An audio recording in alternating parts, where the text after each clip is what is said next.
व्यवस्थित तरीके से बैठे हैं, उनका चलना भी व्यवस्थित तरीके से है, उनका बोलना भी व्यवस्थित तरीके से है।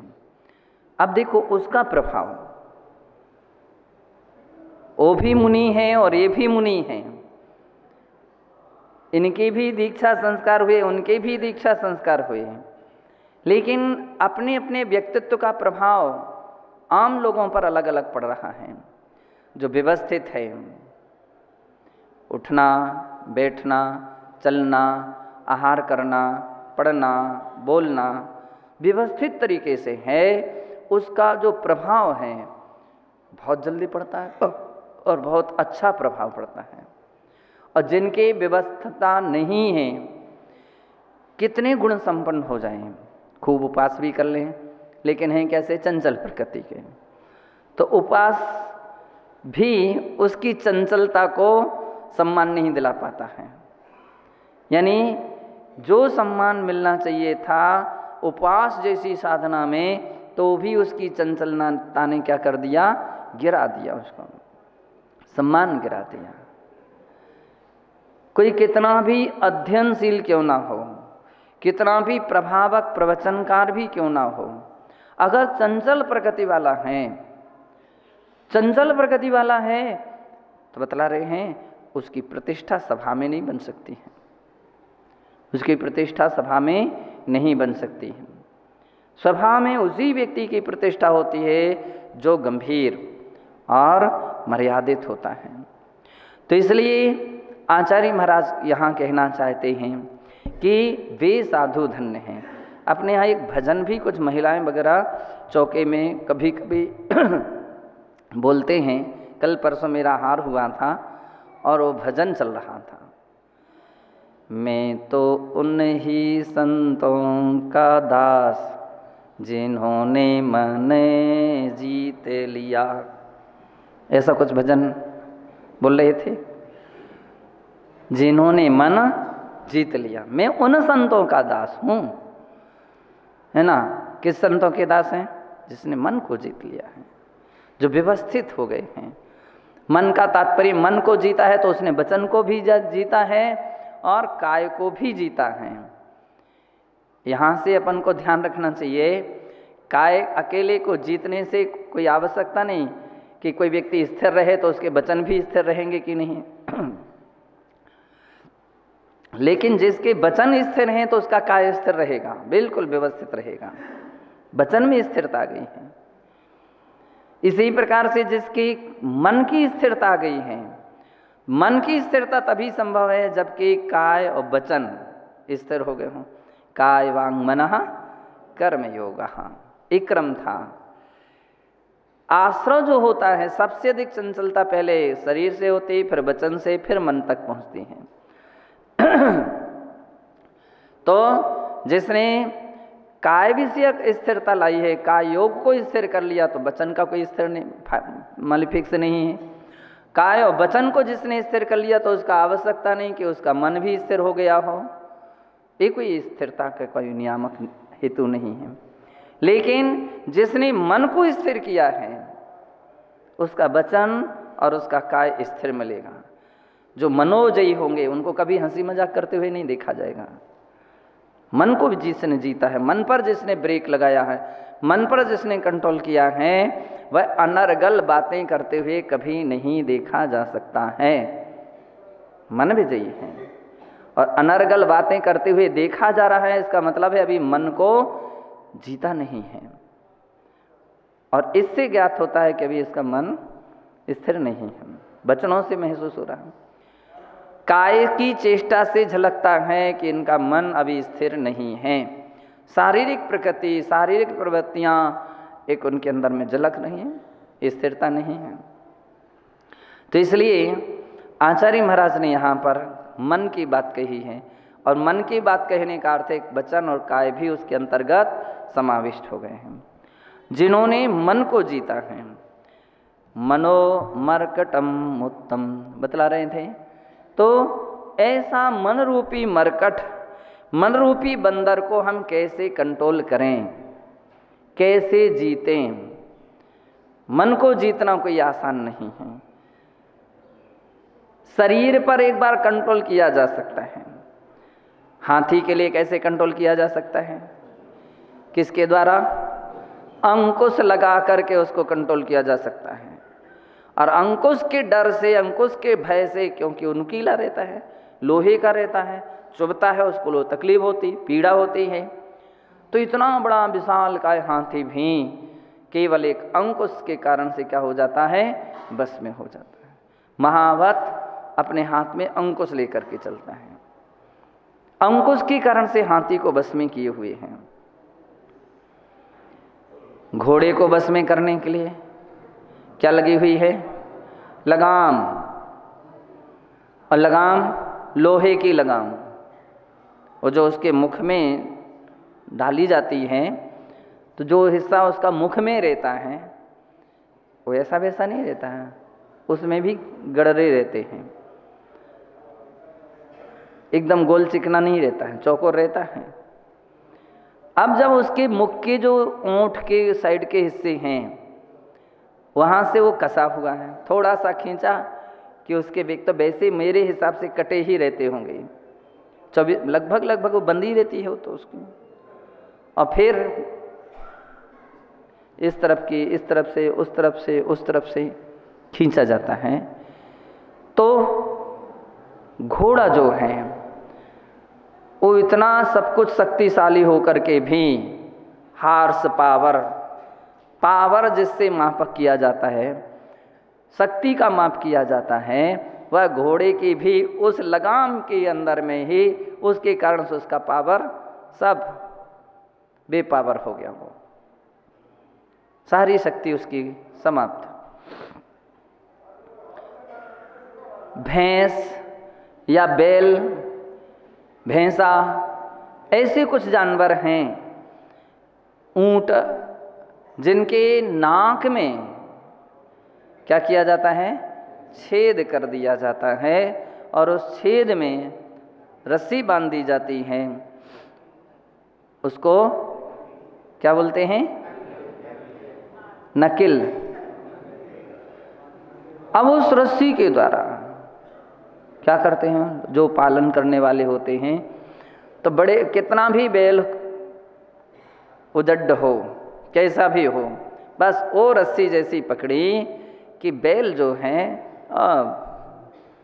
बिल्कुल जैसा चाहेंगे, जहाँ चाहेंगे वहाँ ले जाएंगे, बिल्कुल स्थिर हो जाएगा। सावधान। क्यों?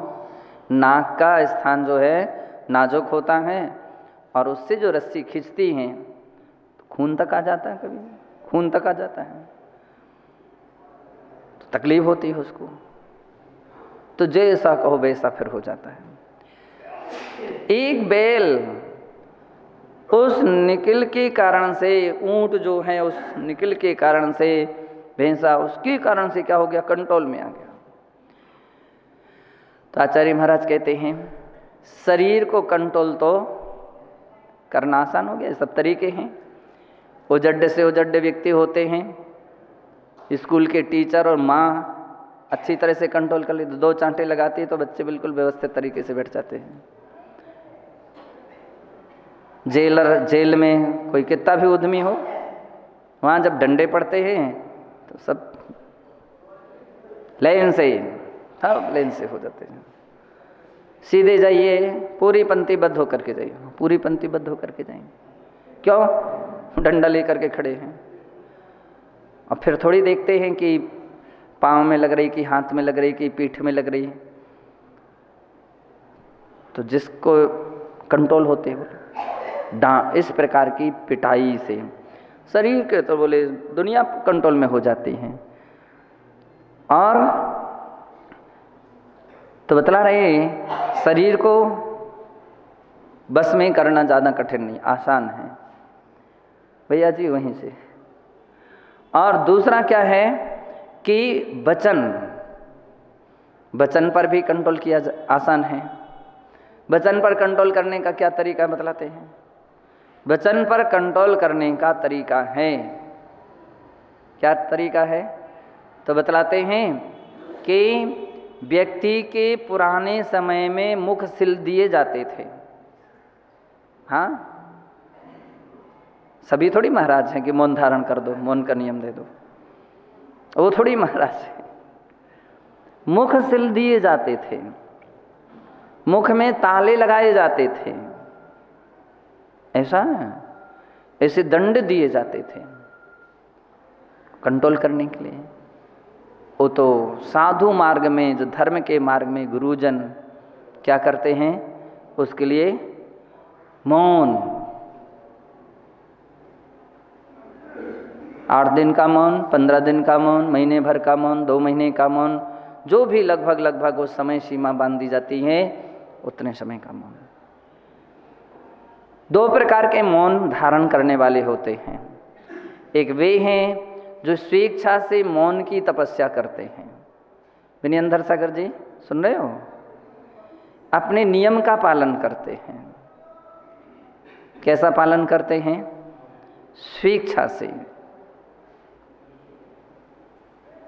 नियम लेते हैं और भाव सहित दृढ़ता से पालन करते हैं। कुछ ऐसे भी लोग रहते हैं जिनके नियम तो ले लेते हैं लेकिन नियम को तोड़ देते हैं। यूं कहते हैं व्रत भंगी, सोच लो, व्रत ली गई प्रतिज्ञा को भंग कर देना, भंगी नहीं, क्या शब्द है? महाभंगी है वो महाभंगी हो जाता है। एक कुछ शब्द ऐसे हैं जिन शब्दों का चिंतन करके साधुजन भी सावधान हो जाते हैं। अरे मेरी प्रतिज्ञा है, मेरे व्रत हैं, मेरा नियम है और मैं अपने नियम का पालन नहीं कर रहा हूं,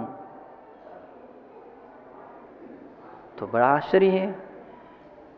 आचार्यगण क्या करते हैं? ऐसे लोगों की सजाएं, प्रायश्चित एक सजा भी है, दंड है, चलो अगले साल के लिए भी 1 साल और बढ़ा दी गया, उसका प्रायश्चित है। तुमने अपनी प्रतिज्ञाएं तोड़ी हैं और इतना ही नहीं बढ़ाया जाता, उससे ज़्यादा बढ़ाया जाता है। ऐसा नहीं महाराज श्री आज घी का त्याग था लेकिन घी का सामान आ गया तो मेरी इच्छा हो गई लेने की, मैंने ले लिया मैंने घी का सामान। महाराज क्या कहेंगे? अब कोई कहे कि महाराज कल का हम घी का त्याग कर दें, महाराज नहीं, 2 दिन का घी का त्याग कीजिए। 1 दिन का तो त्याग नियम था ही तुम्हारा, 1 दिन के त्याग का तो नियम था ही, और जो जान करके तुमने उस नियम को तोड़ा है उसका भी तो दंड जोड़ा जाएगा। तो 2 दिन का, 3 दिन का, वो तो गुरु के ऊपर निर्भर करता है कि वो कितना बढ़ा सकते हैं। तो कोई कभी ऐसा ना सोच ले कि हाँ हो गया तो कल का पालन कर लेंगे। तो कोई अगर भूल से हुआ है, भूल का प्रायश्चित सामान्य होता है, और जान करके अगर मिस्टेक हुई है तो उसका प्रायश्चित ज़्यादा होता है। जान करके नियम तोड़े हैं तो उसका प्रायश्चित बढ़ गया। तुम कितना हो शाबाश नहीं। जब तुम इतने अपने आप में कमज़ोर हो, कच्चे हो, तो दुनिया को क्या तुम मार्गदर्शक दे सकोगे? कौन तुम्हारे ऊपर विश्वास करेगा? कौन विश्वास करेगा? दुनिया कर भी ले लेकिन धर्म का पथ तो यही कहेगा कि तुमने व्रत को तोड़ा है, नियम को तोड़ा है, और जो नियम टूटा है उसकी सजा कर्म के रूप में ज़्यादा होगी और भोगना पड़ेगा तुमको,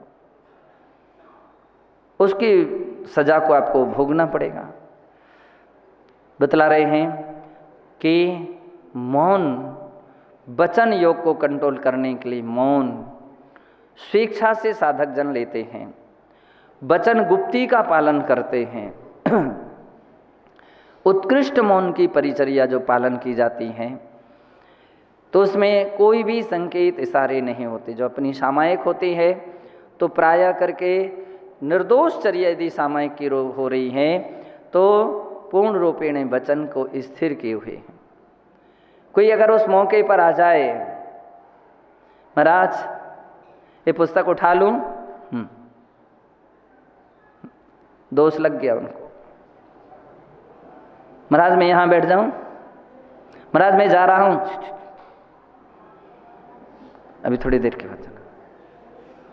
ये जो हो रहा है तो बोले मौन व्रत के दोष हैं, अतिचार लग रहे हैं। उस समय मुनि जन जब सामायिक करते हैं तो अचल योग, हाँ कैसा हो करके करते हैं? अचल योग, कुछ भी नहीं, स्थिर बैठे हुए। कोई पूछ भी रहा है तो ना हाँ कह रहे ना कह रहे हैं। जब हाँ ना में ही इशारा नहीं हो रहा है तब तो हाथों से इशारा और लिख करके इशारा ये तो संभव ही नहीं है, ये कुछ नहीं होता है, सामायिक है। वचन योग का सबसे बड़ा यानी वचन गुप्ती जो है किस प्रकार से मुनिजन पालन करते तो उनकी सामायिक के समय जा करके देख लो। अभी इसका मतलब ये नहीं कि अब कुछ ऐसे भी लोग हो सकते हैं कि नहीं पालन कर पा रहे हैं, इशारा कर रहे, कुछ भी कर रहे। अभी तो उदाहरण के ऐसे लोगों का उदाहरण नहीं दिया जा सकता है। बोले उदाहरण उनका दिया जा सकता जो उस पद्धति को शास्त्रीय पद्धति के अनुसार पालन कर रहे हैं, उनका उदाहरण दिया जाता है। कतिपय लोग महाराज वो भी तो इशारा कर रहे थे, महाराज वो भी तो कर रहे थे, महाराज वो भी तो ऐसा कर। हाँ दुनिया कुछ भी कर सकती है, लेकिन उस शिथिलता का उदाहरण है। किसका उदाहरण है? केवल शिथिलता का। तो शिथिलता के उदाहरण मान्य नहीं होते हैं, आगमिक उदाहरण मान्य किए जाते हैं। आगमिक पद्धति से चलने वाले व्यक्ति का उदाहरण दीजिए ना। हाँ उन्होंने तो कुछ देखा तक भी नहीं था, सिर भी नहीं हिलाया था, हाथ से इशारा भी नहीं किया था, ना कोई लिख करके बतलाया, ना हूँ ना हाँ ना कुछ भी नहीं किया। मूर्ति की तरह है। कैसे बैठे रहे? मृग तीने सुथेरे मुद्रा देख मृग गण उपल खाज खुजावे ते।